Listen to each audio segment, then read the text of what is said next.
Hola amigos, ¿cómo están? Los saluda Mary Bahamón de Quinteros, abogada especialista en tributación. Hoy quiero conversar con ustedes respecto a los sujetos obligados a presentar la declaración jurada anual del impuesto a la renta de tercera categoría.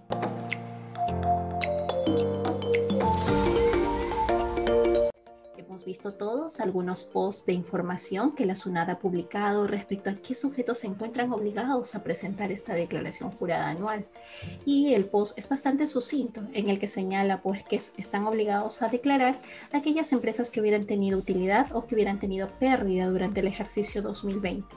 Sin embargo, existen otros obligados, otros sujetos obligados, que no necesariamente son empresas o personas que tienen renta gravada, sino que pueden tener incluso renta exonerada o renta inafecta, y de igual forma se encuentran obligados a presentar esta declaración jurada anual.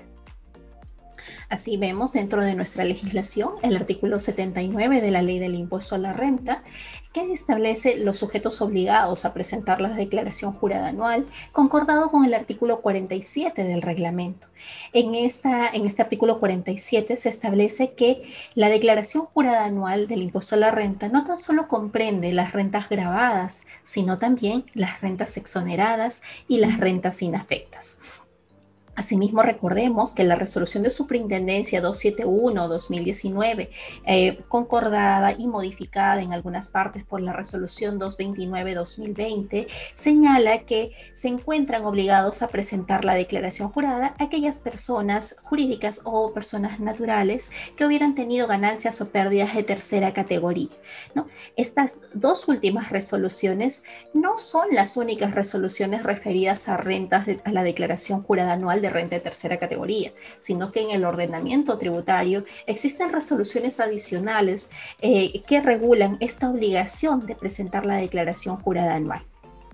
Así vamos a ver que dentro de nuestros sujetos obligados a presentar la declaración jurada anual se encuentran los contribuyentes, en principio, que estén acogidos al régimen general o al régimen MIPE tributario. Son estos contribuyentes quienes tienen que regularizar la determinación de la ganancia o pérdida dentro del ejercicio. ¿Y quiénes se encuentran acogidos a estos regímenes? Las empresas unipersonales, aquellas personas naturales que han actuado teniendo actividad comercial durante el ejercicio y durante el año 2020 han declarado en algún mes del ejercicio ingresos por la actividad comercial que hubieran tenido. ¿Sí? Han declarado algún ingreso, han tenido adquisiciones vinculadas a la generación de la renta de tercera categoría. Asimismo, se encuentran obligados a declarar las personas jurídicas con rentas gravadas.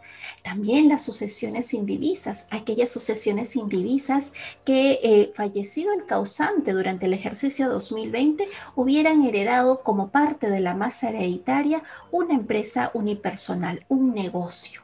Y la sucesión indivisa pues recibió esto en el ejercicio 2020 y decidió continuar con el negocio, adquiriendo esta capacidad tributaria. También deben declarar las instituciones educativas particulares, indistintamente si es que éstas operan como una asociación sin fines de lucro o si operan como una persona jurídica con fines de lucro o una empresa unipersonal.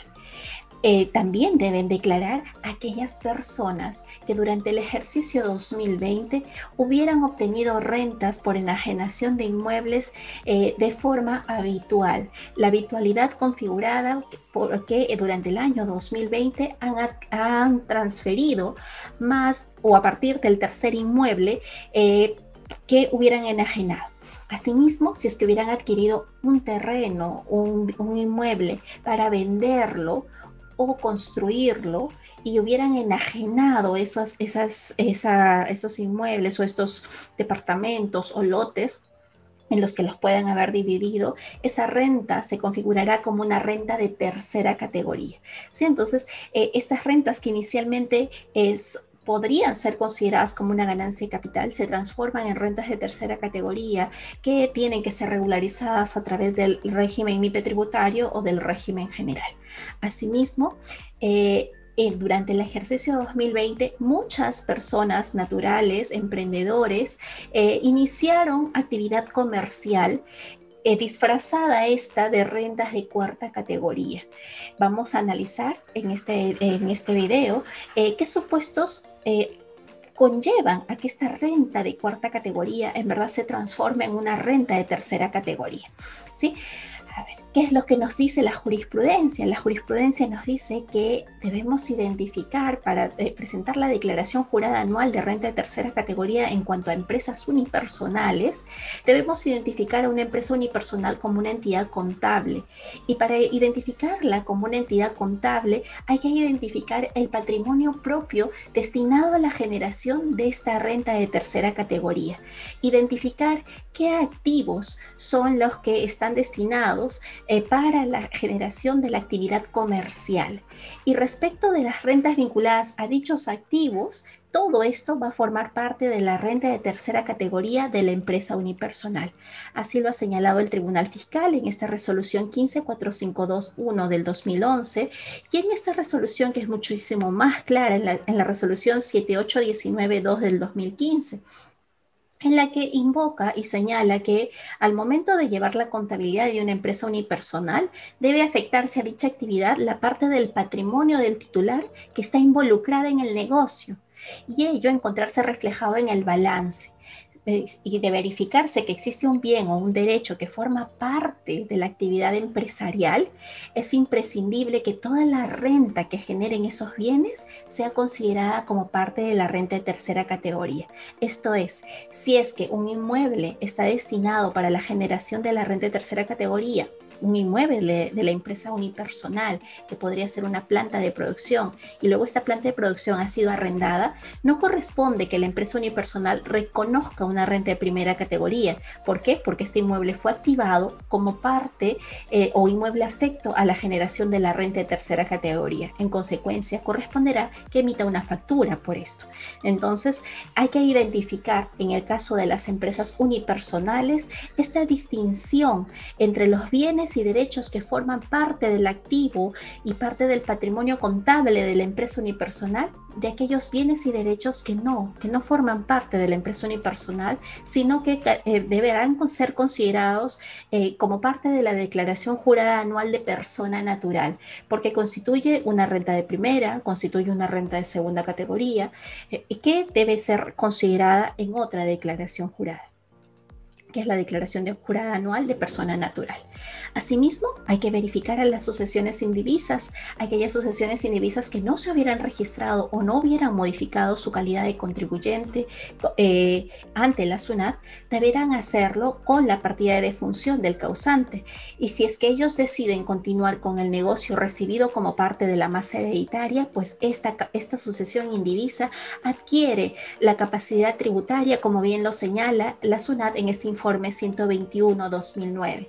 Quiere decir que esta sucesión indivisa también estará obligada a presentar la declaración jurada anual del impuesto a la renta por las rentas de tercera categoría que en principio hubiera recibido el causante y luego la está percibiendo la sucesión indivisa o lo hubiera percibido durante el ejercicio 2020. ¿Qué otras personas deben presentar la declaración jurada anual? Aquella persona natural, y esto ocurre mucho en los casos de ingenieros, arquitectos, que hubieran adquirido inmuebles que ya están edificados o los han edificado total o parcialmente, pero el objeto de su adquisición fue para la venta. Si es que esto fue así, corresponderá que estos contribuyentes se acojan al régimen general del impuesto a la renta, dependiendo si es que están hasta el límite de las 1.700 UITs, la enajenación de los inmuebles que se han producido durante el año 2020, porque es con la enajenación de los inmuebles que se hubiera producido durante el ejercicio 2020 que se encontrarán obligados a presentar la declaración jurada anual del impuesto a la renta también. Esto queda corroborado con esta resolución del Tribunal 15496-10 del 2011. De otro lado, aquellas personas naturales o sucesiones, también puede ser sucesiones indivisas, sociedades conyugales, que durante el ejercicio 2020 hubieran realizado hasta una tercera venta de un inmueble, indistintamente de que este inmueble esté registrado o no en registros públicos. Recordemos que de acuerdo al artículo 949 del Código Civil, la transferencia de inmuebles se da por el solo acuerdo de las partes. no necesariamente se exige que este inmueble pueda estar registrado. Basta que se trate de un inmueble para que a partir de la tercera venta esto ya sea considerado como una renta de tercera categoría y en consecuencia el contribuyente se encuentra obligado a presentar la declaración jurada anual del impuesto a la renta. El cómputo de las enajenaciones, como les mencioné, no requiere que se traten de inmuebles inscritos. Pueden ser dos inmuebles inscritos y un inmueble pues que no está inscrito y lo vendí en provincia o que no está lotizado o que no tiene todavía un registro en registros públicos, pero ya lo transferí por medidas, por admesura. Entonces ya me convierto en sujeto obligado a declarar como una renta de tercera categoría, ¿no? Esto queda corroborado con la jurisprudencia del Tribunal Fiscal en esta lámina anterior y en los informes de SUNAT, el informe 042 del año 2017. Lo mismo va a ocurrir y hay que identificar si es que el sujeto que vende es una persona natural sola o una asociación indivisa o una sociedad conyugal. En ambos casos hay que verificar. Basta que sea la tercera venta. Si es que es una sociedad conyugal, pueden ellos, a través de la declaración jurada anual, la quinta disposición complementaria de la resolución 271/2019, señala que las sociedades conyugales optan por tributar como tal en la declaración jurada anual. En el formulario 709 se señala cómo optan por tributar. Pero si es que ya estamos hablando de una renta de tercera categoría, pues uno de estos cónyuges va a tener que tributar por la renta de tercera categoría que se configura con la tercera enajenación, a partir de la tercera enajenación producida dentro del ejercicio 2020. Luego tenemos aquello que comentábamos al inicio de este video, la desnaturalización de las rentas de cuarta categoría transformadas en verdad en una actividad empresarial.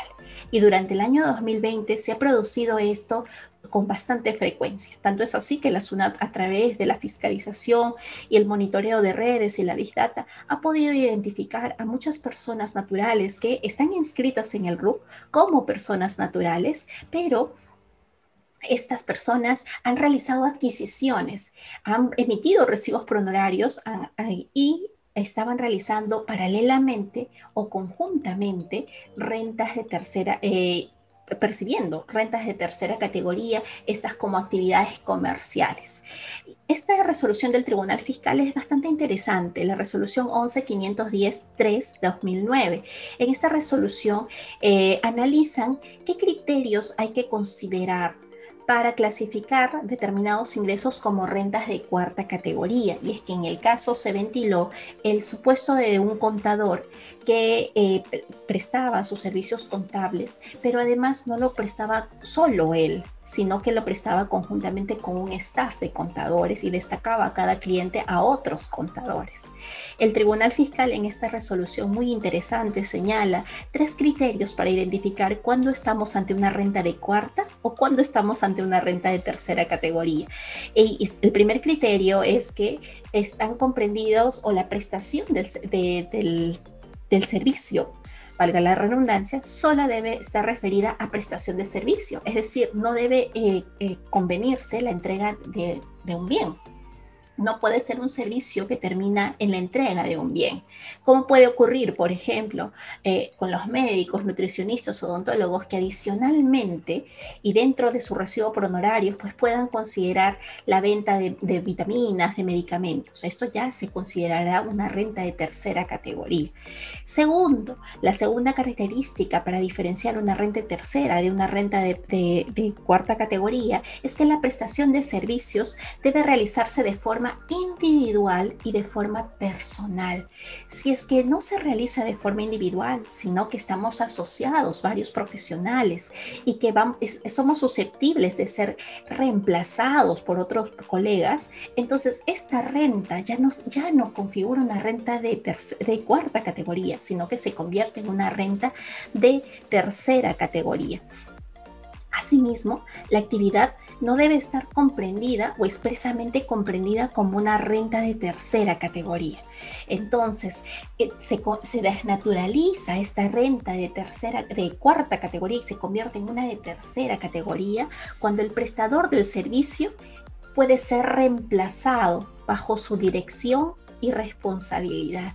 En aquellos contratos de locación de servicios en los que se pacta que este prestador puede ser reemplazado, esa renta ya no será una renta de cuarta categoría, sino que se convierte en una renta de tercera categoría. Y recordemos que los contadores, los abogados y otras profesiones, no todas, pero sí muchas profesiones, no pueden ser consideradas como, como un servicio a renta de tercera categoría acogible ni al RUS ni al régimen especial. Solo podrían estar en el régimen MIPE tributario o en el régimen general.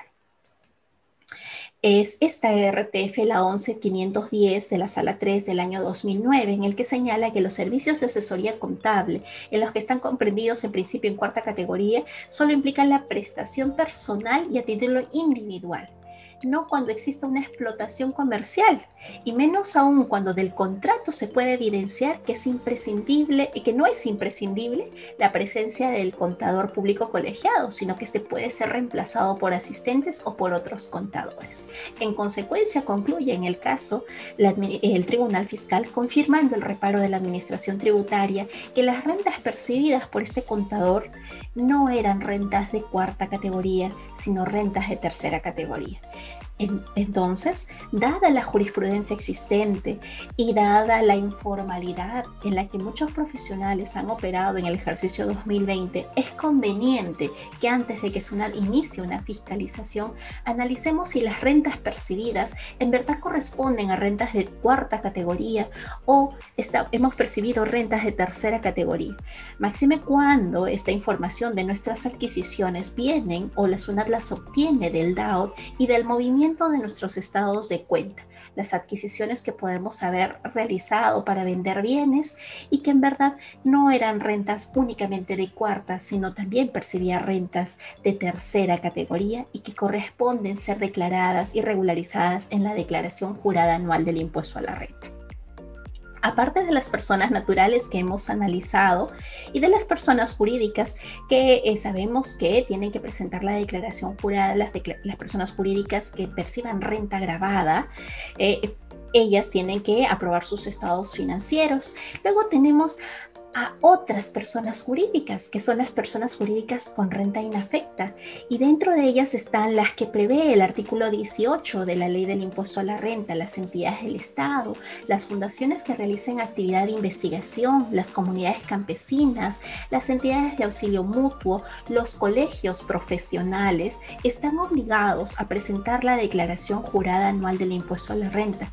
Tendrán que informar sus estados financieros y las rentas inafectas dentro de la data informativa, pues tendrá que consignar que si es que es un sujeto que tiene rentas inafectas o no, pero la obligación se configura y de no hacerlo incurriría en la infracción del artículo 176 numeral 1.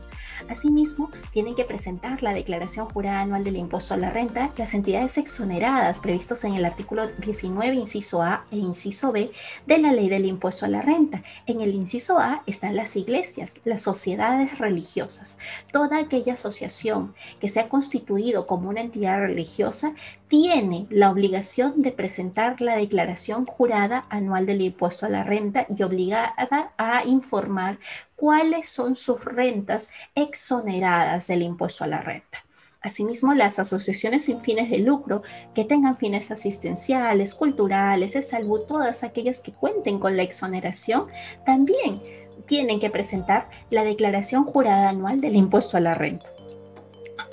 ¿Sí? Y esta obligación, ¿dónde está contenida? Hace algunos días recibí una consulta en la que el cliente me decía: doctora, pero la resolución 271/2019 únicamente señala como sujetos obligados a declarar aquellos que tienen rentas gravadas y o pérdidas. Sin embargo, recordemos que esta resolución de superintendencia 203/2006, modificada por la resolución 272/2016, en su segunda disposición complementaria final, señala que las entidades exoneradas del impuesto a la renta, en la medida que no desarrollen actividad comercial, porque pueden hacerlo, no estarán obligadas a presentar las declaraciones juradas mensuales, pero sí están obligadas a presentar la declaración jurada anual del impuesto a la renta. Además, hay sujetos que suelen no presentar la declaración jurada anual, que son las juntas de propietarios. Estas juntas de propietarios de los edificios que se constituyen como asociaciones y que incluso puedan estar exoneradas del impuesto a la renta, son sujetos que están obligados también a presentar la declaración jurada anual del impuesto a la renta, pese a que sus únicos ingresos puedan ser las cuotas de mantenimiento o los ingresos que estén destinados al pago de las remuneraciones de los vigilantes.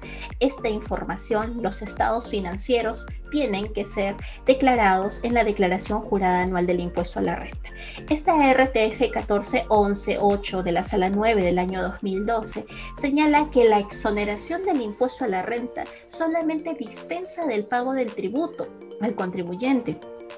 Sin embargo, el contribuyente mantiene la obligación formal de presentar la declaración jurada anual del impuesto a la renta. ¿Sí? De no hacerlo, incurre en la infracción prevista en el numeral 1 del artículo 176 del Código Tributario.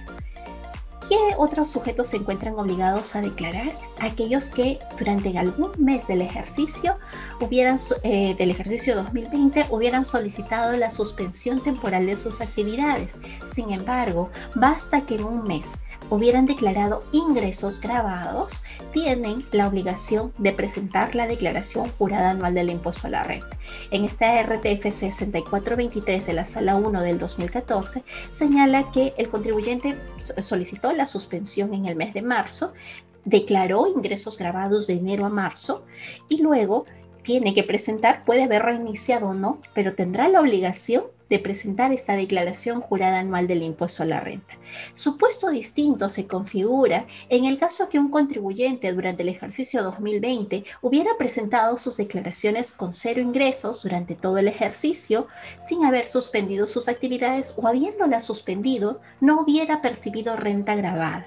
En esta resolución 11.553 de la Sala 10 del 2011 señala que el hecho que el contribuyente hubiera presentado sus declaraciones con base imponible cero para efectos del pago del impuesto a la renta, EIGB, esto y que se encuentre acreditado que el contribuyente pues no emitió comprobantes de pago, no realizó operaciones gravadas, no realizó adquisiciones, este contribuyente se encuentra exento de presentar la declaración jurada anual del impuesto a la renta. Bien, ya hemos analizado qué sujetos se encuentran obligados a presentar la declaración jurada anual del impuesto a la renta y ahora corresponde analizar en qué régimen. ¿Me corresponde declarar en el régimen MIPE tributario o me corresponde declarar en el régimen general? Esto que parece ser tan diáfano no lo es, puesto que el contribuyente del régimen MIPE tributario en algún momento del ejercicio puede incurrir en alguna causal que lo exima, que lo excluya del régimen MIPE y pase al régimen general. O existen algunas actividades que siendo realizadas por contribuyentes del régimen especial o del régimen RUS que hubieran superado el monto de sus ingresos o actividades que estaban proscritas en estos regímenes no podrán acogerse al régimen MIPE tributario, sino que tienen que pasar obligatoriamente al régimen general del impuesto a la renta.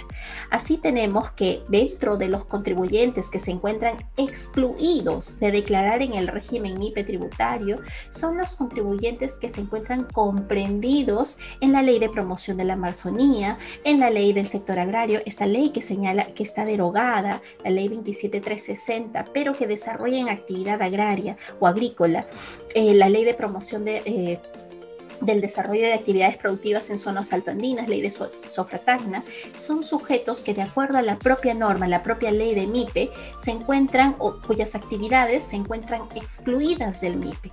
Es decir, un contribuyente que se encuentra o que se encontró en algún momento del ejercicio en el régimen agrario y que porque pagó sus obligaciones fuera del plazo, más de 3 obligaciones fuera del plazo, fue excluido del régimen MIPE, del régimen agrario, no podrá acogerse al régimen MIPE tributario durante el ejercicio 2020, sino que tendrá que pasar directamente al régimen general.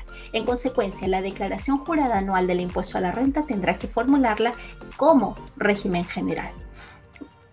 También hay que analizar si es que el contribuyente en algún mes del ejercicio 2020, la suma de sus ingresos ya conllevaba a que hubiera superado las 1.700 UITs.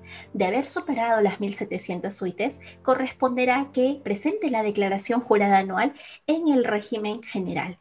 También en el ejercicio 2021 ya no podrá acogerse al régimen MIPE tributario, sino que tendrá que declarar también el ejercicio 2021 en el régimen general. O de haber constituido sucursales, establecimientos permanentes constituidos en el exterior, tampoco ya no podrá estar en el régimen MIPE tributario. O cuando la suma de los ingresos de sus partes vinculadas, que incluye la renta de fuente extranjera, pero obviamente restringido a la renta de tercera categoría, esta suma de todos estos ingresos de las partes vinculadas han excedido las 1.700 UITs. En esas situaciones, el contribuyente deberá presentar la declaración jurada anual no como MIPE tributario, sino como contribuyente del régimen general.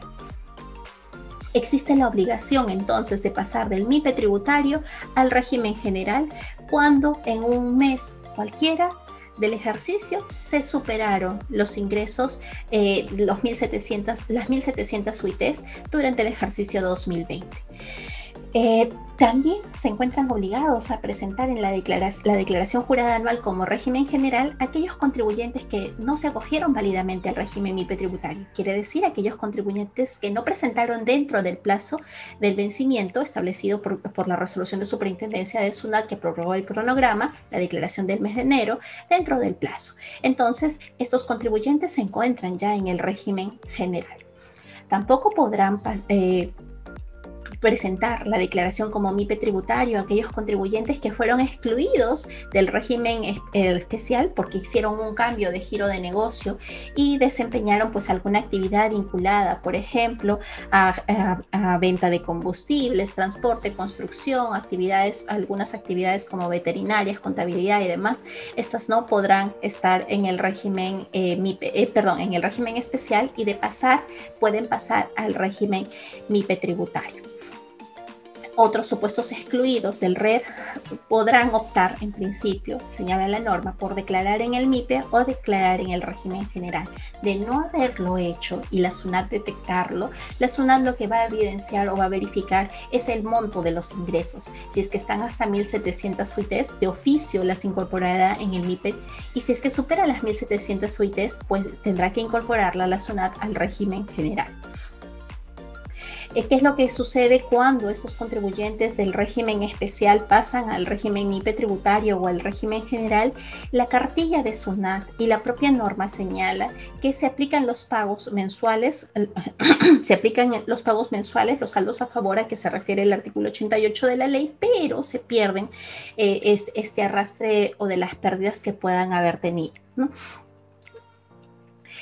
Los contribuyentes que estuvieron en el RUS y que sus ingresos o sus compras superaron los 8.000 soles, que están siendo detectados también, tuvieron la oportunidad en principio de acogerse, dependiendo de sus actividades, bien pasar a otro régimen, al régimen especial, o SUNAT ya de oficio puede incorporarlos directamente al régimen MIPE tributario o al régimen general. Para esto hay que evaluar nuevamente el límite de las 1.700 UITs. ¿Cuál es el medio para declarar? El medio para declarar es el formulario 710 y existen dos tipos de formulario 710, el formulario simple y el formulario completo. Dentro del formulario simple están todos los contribuyentes que hubieran percibido ingresos hasta 1.700 UITs.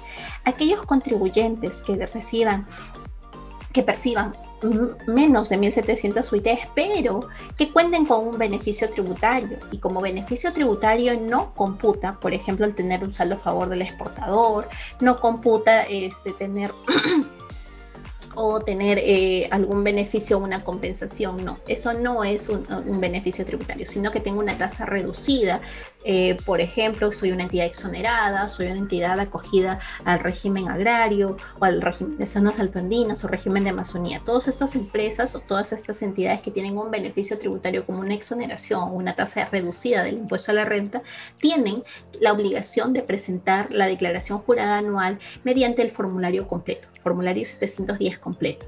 Aquellas empresas que vayan a pasar gastos por vehículos destinados a administración, representación, también están obligadas a presentar la declaración jurada anual formulario completo. Los que declaren precios de transferencia, presenten la declaración de precios de transferencia, o aquellas que hubieran participado en una reorganización de empresas, como puede ser una reorganización de una empresa unipersonal que fue aportada a una persona jurídica. Eso, de acuerdo a la ley del impuesto a la renta, califica como una reorganización. En consecuencia, también corresponderá presentar el formulario completo. ¿Sí? Y estas empresas que tengan más de 1.700 UITs, asimismo tendrán que presentar el formulario o el balance de comprobación. Recordemos que para el ejercicio 2020 el PDT ya falleció, ya está difunto, ya no lo podemos utilizar. El PDT 709, que viene a 710, perdón, que es el formulario mediante el cual excepcionalmente, el medio mediante el cual excepcionalmente se podía presentar la declaración jurada anual del año 2019, solamente ha quedado vigente para rectificar una declaración del año 2019, pero para el ejercicio 2020 no es posible la utilización de este PDT. Asimismo, hay que tener en consideración que los contribuyentes cuentan con un archivo personalizado, el cual puede ser modificado siempre que estos pagos a cuenta, por ejemplo, porque lo que tiene este archivo personalizado está referido a los pagos a cuenta, así como los saldos del ITAN efectivamente pagados están contenidos aquí. ¿Qué pasa si es que el pago a cuenta fue rectificado o se presentó la declaración jurada rectificatoria de algún pago a cuenta?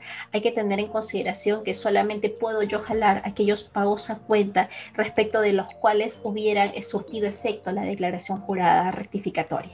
La declaración jurada rectificatoria, cuando termina un mayor tributo, surte efectos inmediatamente, de acuerdo al artículo 88 del Código Tributario. Si es que se determinó un menor tributo, habría que considerar que esta rectificatoria aún no ha surtido efectos. Tiene que haber pasado los 45 días hábiles desde su presentación, siempre que SUNAT no hubiera formulado un requerimiento para verificar la correcta determinación de esta rectificatoria. Así, entonces hay que tener en consideración esto, y nuestro balance de comprobación, no olvidar que son solamente sujetos obligados a aquellas empresas cuyos ingresos en el ejercicio 2020 hubieran superado las 1.700 UITs. Finalmente, recordemos que la preparación de los estados financieros para las personas jurídicas tienen que ser personas naturales también, porque la empresa unipersonal y tanto las personas jurídicas entendidas como aquellas que realizan actividades sin fines de lucro tienen que ser declarados de acuerdo a las actividades contenidas o los ingresos y todas las operaciones contenidas desde enero hasta diciembre del ejercicio 2020. Estos estados financieros para toda persona jurídica, y nos remitimos al artículo 221 de la Ley General de Sociedades, similar artículo se encuentra también en el caso de las IRLs, tienen que ser aprobados. Y estos porque informan de la situación económica y la situación financiera de la sociedad, de los negocios, de los resultados, a la Junta General de Accionistas, en el caso de las asociaciones sin fines de lucro, a la Asamblea de Asociados, y en el caso de la IRL, el titular tiene conocimiento de los resultados de la empresa. Asimismo, esto tiene que ser aprobado, y el libro en el que consta esta aprobación es en el libro de actas. También hay que tener en consideración que las juntas de accionistas pueden llevarse de forma virtual, ¿no? Sobre todo acá he traído a colación el artículo 5 de la Ley Penal Tributaria, y mucho cuidado con lo que nosotros o nuestros amigos contadores deciden firmar o avalar. La realización o la anotación de cuentas, asientos contables falsos constituye un delito contable, delito tributario. ¿Sí? Esta información de qué sujetos se encuentran obligados a declarar, cuál es la información, los estados financieros, qué es lo que registraron, conlleva también a responsabilidad penal del contador. Si es que usted, amigo contador, va a suscribir un balance que contiene operaciones falsas, piense que existe un delito contable, un delito tributario. Esto es lo que quería compartir con ustedes. Recuerden que mañana conversaremos respecto a qué rentas debemos considerarlas como rentas grabadas, qué rentas son inafectas, qué adiciones tenemos que realizar, porque de acuerdo a criterios del Tribunal Fiscal hay algunos ingresos que podamos haber percibido que son rentas que no se encuentran grabadas con el impuesto a la renta. Los espero mañana en el siguiente video de este pequeño curso Impuesto a la Renta de Tercera Categoría 2020.